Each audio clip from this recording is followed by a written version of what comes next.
4,000 years ago, in the richest city the world had ever seen, one man held a secret that every banker, merchant, and king wanted to know. His name was Arkad, and in all of Babylon, no man was wealthier. But Arkad was not born rich. He began as a humble scribe, carving words into clay for a few copper coins a day, the same as everyone else. So how did he rise above them all? One afternoon, two of his oldest friends came to him, Bansur, the chariot builder, and Kabi, the musician. They had worked hard their whole lives, yet their purses were always empty. Arkad, they said, we built the things that made Babylon great. Yet you, who started with nothing more than we had, now own more gold than we could earn in 100 lifetimes.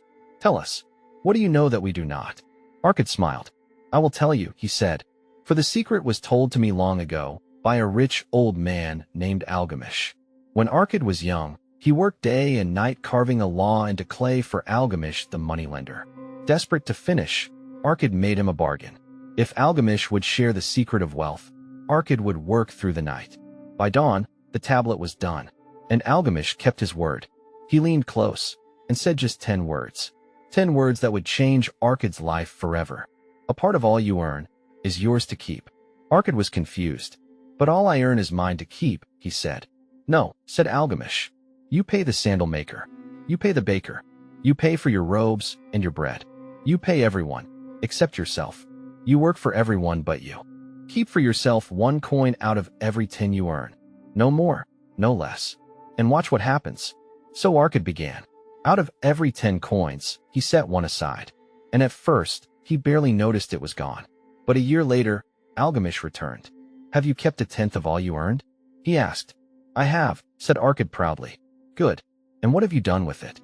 Arkad had given his savings to a brickmaker, who sailed to distant lands to buy rare jewels. Algamish frowned. A brickmaker knows about bricks, not jewels. You trusted your gold to a fool. It is gone. And it was. The jewels were worthless glass.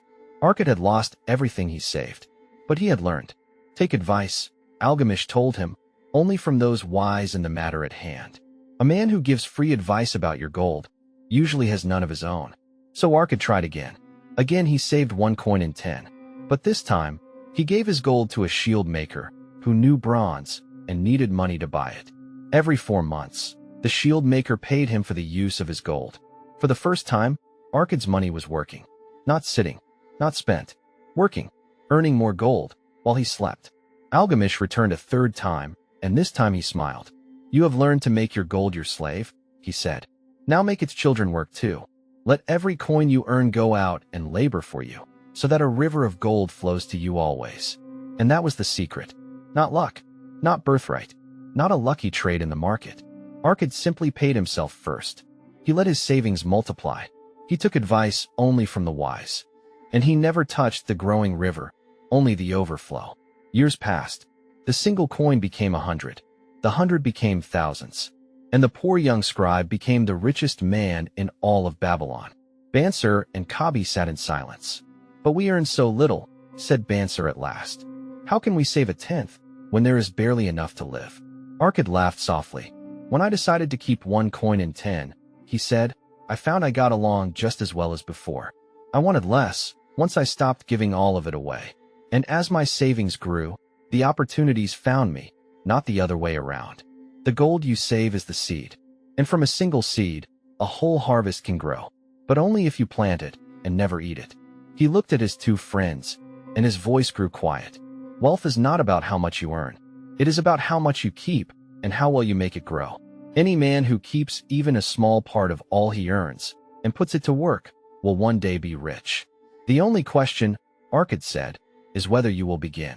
4,000 years later, the palaces of Babylon are dust. The kings are forgotten. But the secret of its richest man still works, exactly as it did then.